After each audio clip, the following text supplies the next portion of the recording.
Seguimos a Raúl de la Torre. ¿Cómo andás, Raúl? ¿Qué tal? ¿Cómo Bien, está? Raúl. Alejandro, Silvia. Bueno, Dale, ¿qué expectativa? ¿Cómo lo ves? ¿Qué intuición tenés? A ver, hay 4 o 5 temas con los cuales me parece que hay mucha expectativa qué es lo que va a incluir el discurso.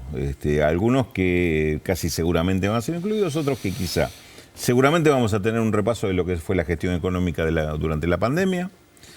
Se va a hablar seguramente de lo que es la recuperación económica, la caracterización que haga el gobierno de esta recuperación económica. Seguramente va a haber un párrafo para el tema de impuestos. Vamos a ver si simplemente hablar del proyecto de impuesto a las ganancias o hay algo más. Se habla de la posibilidad de que, como se está trabajando una reforma tributaria, de que hoy haya algún anuncio en ese plano, pero simplemente a tono especulativo. Y después está en el tema de jubilaciones, que siempre es un tema sensible, que recientemente se acaba de disponer los 2 bonos adicionales para abril y mayo, pero seguramente se va a trazar alguna línea con respecto a eso. Y finalmente un punto que me parece que políticamente es el de mayor peso específico, que es el tema del acuerdo con el Fondo Monetario Internacional.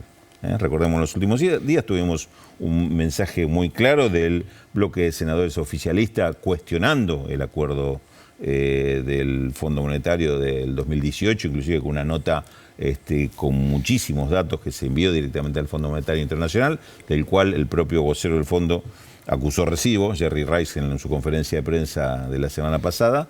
Y es un tema sensible, me parece, que es para todos, el tema de cómo se va a resolver este tema del compromiso con el fondo que firmó el anterior gobierno y que para la actual gestión es un peso demasiado elevado sobre los hombros, y yo diría hasta un punto, no sé si posible de cumplir, de honrar en los términos que fue establecido. Raúl, ¿podemos seguir desmenuzando algunos de los puntos a los que hacías referencia? A ver, bueno, el tema de la deuda con el fondo lo señalabas recién.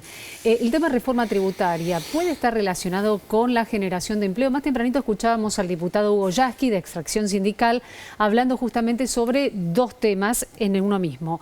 La necesidad de generación de empleo, que para el lado empresarial trae aparejado la necesidad de una reforma tributaria, porque lo que indica el sector empresario históricamente es que no se puede tomar trabajadores con la carga tributaria que tiene el empleador.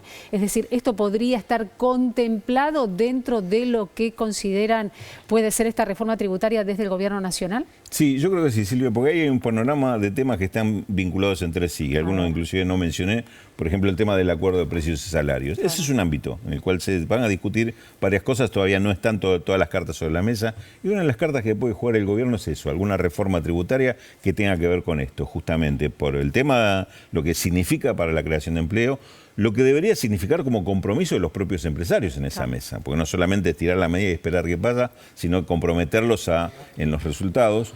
Y esto vinculado también al tema de precios, digamos, que si alivio la presión impositiva, bueno, alivien los aumentos también del otro lado. Este es un punto muy sensible. Sabemos que se está trabajando desde hace rato en el tema de una reforma impositiva integral, inclusive se la llama así, reforma impositiva integral. No sé si es el momento de enunciarla, sí sé que se está trabajando y puede ser que en alguno de estos puntos se adelanten precisamente en eso, que es uno de los temas que más preocupa al gobierno en esta instancia de recuperación económica, de reactivación, que tiene que ver con el empleo, los salarios y cómo se distribuya los beneficios de esa Estamos en el terreno de las especulaciones porque el discurso presidencial está cerrado con 200 candados, ¿no? En este momento. Sí. Y fue el propio presidente en la jornada de ayer, después de recopilar todos los informes que le dieron sus asesores, de los cuales él pidió que lo redactó en soledad. Por eso es en el terreno de las especulaciones, ¿no? Me da la sensación de que... Te cuento que el viernes estuvo encerrado un rato largo. También viene hace varios días trabajando. Sí, lo viene trabajando hace varios días. Me da la sensación de que el gran peso político, o uno de los puntos principales, va a estar dentro de la vacunación.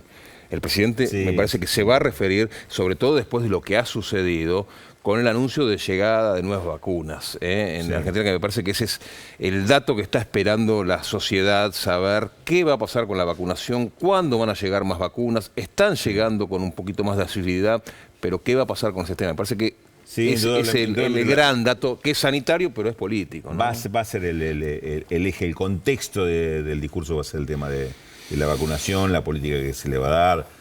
seguramente va a haber cuestionamientos a aquellos sectores que jugaron en contra de toda esta política de vacunación, y dentro de ese planteo me parece que insertan otras cuestiones como la que estaba planteando, ¿no? Digamos, por vacunación, y el otro punto que creo que va a ser importante también, la referencia que haga al tema de justicia, ¿no? Que es otro punto también que hay mucha sensibilidad, mucha expectativa con respecto a cómo se va a plantear. Consultarte sobre otro tema que aparece hoy en las portadas, ¿no? De los diarios y que desde hace unos días está dando vueltas, es el tema de los aumentos. Aumentos en servicios, aumentos en el subte, aumentos, bueno, en el estacionamiento, registros que de una u otra manera afectan de manera cotidiana, ¿no? A todos, y que en este momento tan particular también cómo se aplican económicamente en una situación complicada de gran parte de los argentinos. Sí, no, indudablemente. El tema precios y el tema inflación es una cuestión que está en el centro de la preocupación del gobierno y sabe que está en el centro de la sensibilidad de la población, con lo cual es esperable que haya algún planteo con respecto a ese tema, por lo menos una lectura de cómo se está encarando este tema. Te hablaba recién de la mesa del acuerdo de precios y salarios. Creo que va a estar muy relacionado a eso, y puntualmente algunas de las cuestiones que vos estás señalando. Hay también de parte del gobierno una política de tratar de evitar que inclusive aquellos ajustes que dependen directamente del gobierno, como puede ser tarifas, incidan sobre ese ritmo de la inflación. Debió hacer algún grado de recuperación con algunos que estaban muy retrasados, uno de los temas que se explicó así fue el tema combustibles, y otros que se fueron ajustando en estos primeros meses del año. Pero seguramente lo que se va a tratar de hacer es algo en el que viene insistiendo mucho el gobierno: que todo el mundo tenga una proyección de cuál es la política, que va en línea con lo que se planteó en el presupuesto, un aumento del 29% de la inflación o de los precios en todo el año. Que el gobierno se va a atener a esto y que le va a pedir a todos los sectores que también respeten esto, con el objetivo también de que los salarios puedan ir unos puntitos por arriba de esa Raúl, meta. Silvia, sumamos a la mesa a Julia Estrada, que es directora del grupo Banco Provincia. ¿Cómo estás, Julia? ¿Cómo están? Un placer estar con Rulo acá al lado. Destacada, una eminencia. Pero claro, una referencia. Destacada economista y máster recientemente recibida. Bueno, estamos analizando el terreno de la especulación porque no sabemos cuáles son los puntos exactos, pero entendemos de que por ahí pasa la cosa, ¿no? ¿Cómo lo ves vos? Bueno, yo creo, como recién estaban comentando, que efectivamente el presidente hará mención a una política de acuerdo de precios y salarios, que es claramente el eje al cual se llegó en los últimos meses, o diría en las últimas semanas, más bien. Y volvieron al punto de partida, digo, desde el diagnóstico del gobierno nacional, que es reconstrucción de la cadena de configuración o de conformación de los precios, algo que no parecía tan claro en un contexto de precios máximos durante todo el 2020. Precios máximos también hay que decir porque la pandemia impedía otro tipo de control más territorial y porque la política de precios cuidados, que es una política de precios de referencia, con la gente en su casa o con políticas de aislamiento, era difícil que funcionara.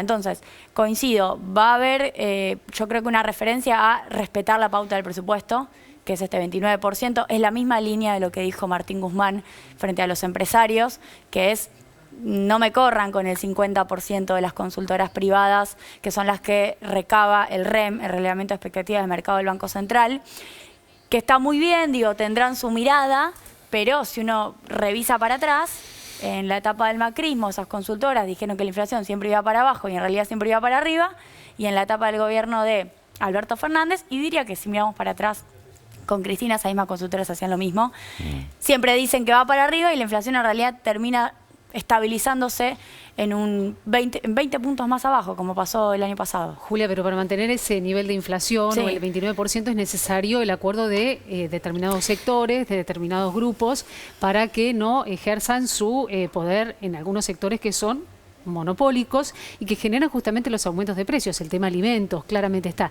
No se pudo hacer por el tema territorial que vos señalabas durante la pandemia. ¿Qué asegura que de a poco, con la vacunación mediante, se pueda cumplir en esta especie de fiscalización o control para que esos valores no sigan subiendo? Bien, yo creo 3 grandes cosas. Primero, el gobierno redujo la pauta de evaluación. Se evaluó al ritmo del 40% en el 2020, 4 puntos más que la inflación. La inflación fue de 36, 36,1, se devaluó al 40. Es decir, el ritmo de movimiento del tipo de cambio fue un poco más veloz que el movimiento de los precios, con lo cual hay un componente de movimiento de tipo de cambio también en la inflación. No 100% explicativo, pero una parte sí. Este año Guzmán dijo se va a devaluar un 25%, con una pauta inflacionaria, como bien dijo recién el Rulo, del 29%. Es decir, vos estás esperando que el dólar sea más bien ancla que motor de los precios. Eso ya es algo muy relevante y además el Banco Central viene comprando dólares los últimos 2 meses. Se supone que alguna espalda mayor para bancarse demanda de dólares tiene.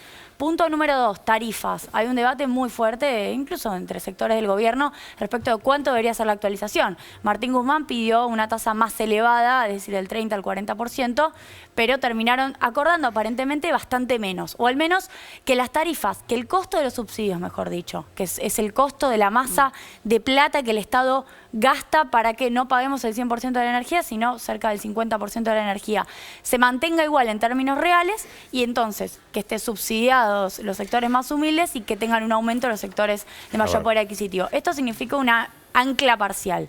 Y punto 3, bueno, el control de precios, mejor dicho, yo creo que ahí es donde se juega gran parte del éxito de este año y creo que ahí la Secretaría de Comercio tiene que tener una actitud más firme. Las últimas semanas empezó con multas. Sí, hay un elemento que vos incorporaste en el comentario anterior, que tiene que ver con que el seguimiento o el control no se va únicamente sobre precios de góndola, sobre precios máximos, sino que se está yendo para atrás, se está trabajando sobre insumos. Esto es importante y pocas veces se plantea así, el tema de, viene el industrial, dice, bueno, mis costos subieron tanto, bueno, revisemos los costos. Claro. Revisemos qué pasa con eso. Vamos para atrás para ver dónde está el origen, porque si no, todo ese efecto cascada, todo el mundo dice, me aumentaron, entonces yo aumento. Pero el insumo dolarizado, digamos, el argumento habitual es el insumo está dolarizado. Bueno, el dólar va a tener una pauta que ya es previsible para todos porque ya está anunciada, entonces ya eso también